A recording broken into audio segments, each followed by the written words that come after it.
Now we're going to turn to Wisconsin, to Representative Paul Ryan, the conservative economic philosophy he brings as Mitt Romney's vice presidential pick. The vision on display in Ryan's hometown of Janesville, Wisconsin, where thousands have struggled with unemployment since General Motors shut down its century-old plant there in 2008, causing mass layoffs. As the town tries to get back on its feet, Ryan says Janesville has become a microcosm for the economic choices facing the nation.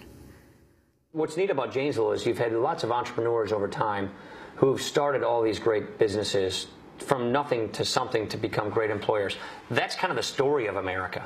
The story of America are people who are seeking to reach their potential, who are taking risks, starting businesses, and then turning them into really fruitful enterprises and creating jobs and opportunity for other people who then go out and do the same. That's the success story of America itself. It's a story of Janesville.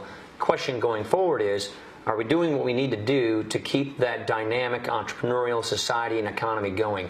Are we going to be a culture, an economy, and a country, and a town of free enterprise, of risk-taking, of hard work, of achieving and producing?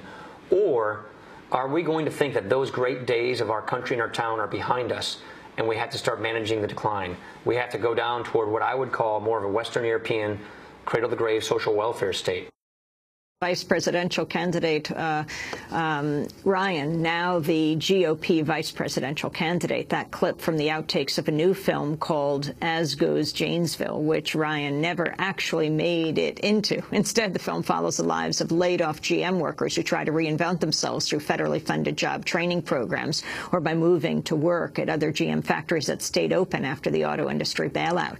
It also follows a parallel track of local business leaders aligned with Republican Governor Scott Walker as they try to promote a pro-business agenda they believe will woo new companies to town. In this clip from Goes Janesville, we hear from laid-off GM worker Gail Listenby's family. In order to keep working, she applied for work at a GM plant in Fort Wayne, Indiana, almost 300 miles away. When she got the job, she made the hard decision to transfer there, leaving behind her husband and 2 young daughters. This clip begins with Gail's husband. Then we hear from Gail while she works on the assembly line. It ends with Governor Walker coming to meet with local business leaders.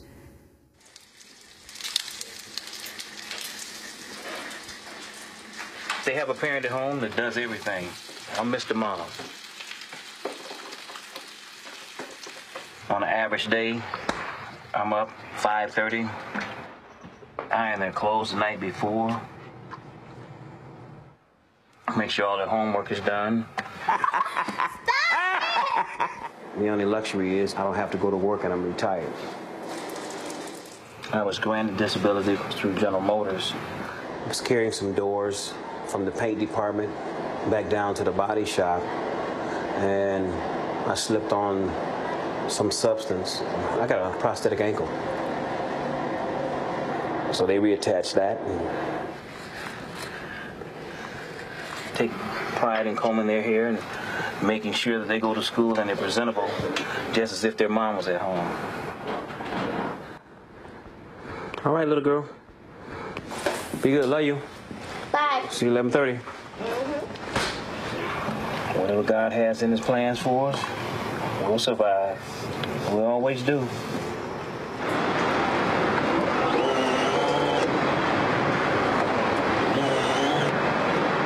I switch places with him in a minute. If I could do what he's doing, I'd do it. And I'd send him to Fort Wayne.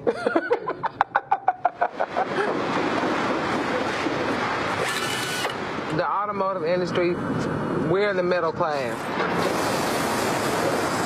Unskilled labor at a decent wage. Where else is it? If the middle class was still buying houses and fueling the economy, we wouldn't be in a recession, because the rich still got money and the poor never had it.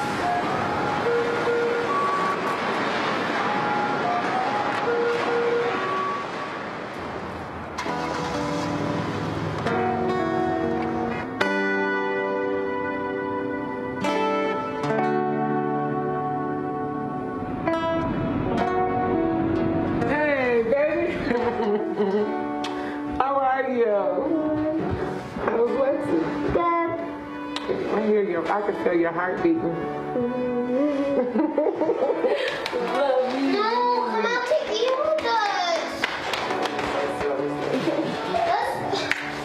Be home.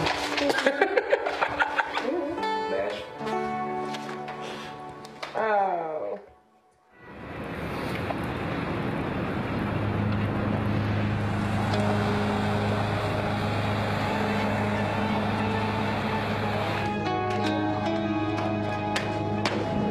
Hey, Governor Walker. How are you? Good to see you. Oh, Thanks for having us. thank you for being here. Very welcome. Good to see you again. Yeah. Hello. Yeah. Great time at the mall. Oh, thanks. Any chance we'll ever get to be a completely red state and work on these unions? Oh, yeah. And become a right to work? Well, in fact, the What big thing can we do to help you? We're going to start in a couple weeks with our budget adjustment bill. The first step is we're going to deal with collective bargaining for all public employee unions. Okay. Because you divide and conquer. I need lawmakers to vote on it, but the key is by tying it to the budget, there's no way to unravel that. You're right on target. Good. That's what we need. That was Wisconsin Governor Scott Walker speaking to Diane Hendricks, a Wisconsin billionaire. Before that was the family of GM worker Gail Listenby. Well, much of the economic recovery in Janesville is due in part to money from Obama's stimulus package and other federal grants. The Janesville Innovation Center, which aims to support entrepreneurs, was funded in part by a $1.2 million stimulus grant. The federal government's also contributing upwards of $10 million to a Janesville plant manufacturing medical products, a plant that could employ some 150 people. In addition, a major infrastructure project that Ryan's encouraged will be reportedly financed as part of a $1 billion federal and state highway project.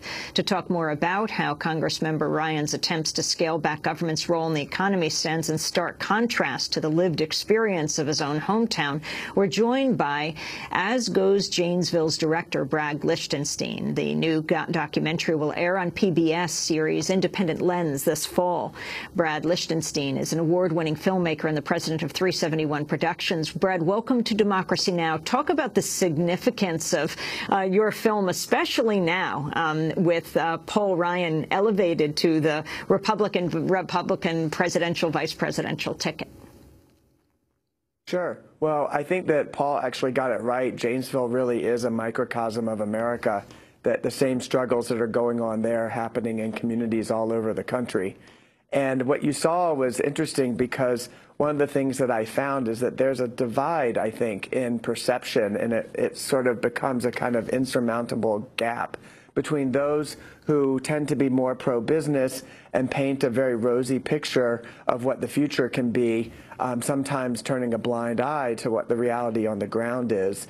One of the people in our film that is briefly in the clip that you showed, Mary Wilmer, is a banker in town, and along with Diane Hendricks, was co-chair of an economic development group that was largely guided by pro-business principles, or still is.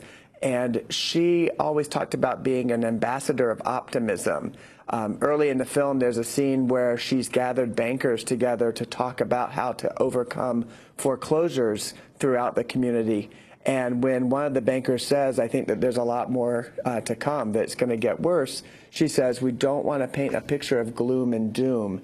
And that stands in stark contrast to the kind of experience that Cindy Deegan, one of the workers who goes back to school only to get a job that's only 80% of her job that she used to have at Alcoa, which made the tire rims for the GM products, or Gail, as you saw, who has to leave her family behind. There's another woman, Angie, who also leaves her 18-year-old son behind, and then when her son gets into a car accident, she has to come home, take care of him, and then loses her job at GM, and it's actually the union that gets her job back. I wanted to go, Brad, to Cindy Deegan. She was laid off, as you said, from the Alcoa plant that made tire rims for GM that closed in 2008 with no option to turn to another Alcoa plant elsewhere. She enlists in a medical lab technician training program funded by a federal stimulus program to send workers back to school. In this clip, we hear her daughters, as well as Cindy herself and her husband. Do you have a chemistry test today, Mom? I had a chemistry test today. How did that go? I don't want to talk about it. Doug's on disability now. So all we get is unemployment and Social Security. As soon as we're done with school, our unemployment will be done. Well, that's got me worried. I always wanted to be a teacher when I was Sarah's age. but I didn't have any financial aid or anything, and I didn't have the money to go to college, so that's why I didn't go to college. I was military for 11 years. Yeah, Christina's going to college, or military, don't know which yet. I really don't believe she wants to go. I think it's just the financial. That's where, I mean, I will go without before my kids go without. No matter what, my kids don't have to go in the service just for schooling. No, we'll be fine. There you have laid-off worker in Janesville's job training program was funded by a federal stimulus program to send workers back to school. Now we want to turn to an outtake from As Goes Janesville. In this clip, Congressmember Paul Ryan talks about his neighbor in Janesville going to community college to get a new job. I just talked to another friend of mine who went to Black Hawk Tech to learn HVAC, heating and cooling, got a heating and cooling degree. And now he's, working for a heating and cooling firm in Janesville so he could stay home because he didn't want to leave. He could have left with GM. He could have gone to Arlington. He could have gone to Kokomo or somewhere else in Fort Wayne, I think. But he went to school because he wanted to stay. So you're seeing people who are really deeply attached to the community, who are trying to do everything they can to stay. We ought to make it as easy as possible for them to do that. That's why our community colleges is a big deal. That's why Black Hawk Tech, which is a very good technical institute, we need to encourage things like that. An outtake of Paul Ryan from As Goes Janesville. We just have 30 seconds, Brad. Can you respond to what he espouses and what's saving Janesville now? Sure. Quickly, I want to just point out, too, it was a federal earmark grant, not stimulus funds that paid for Cindy's school. The thing that happens in that clip is that, again, I think I'm trying to get Paul to be a little bit more nuanced about the situation on the ground for people who are really experiencing job loss, and yet he describes it as a kind of choice. But the truth is, a lot of the workers who were laid off, there were 11,000 dislocated workers and people affected in Janesville, and they didn't have a choice. We're going to have to leave it there, Brad.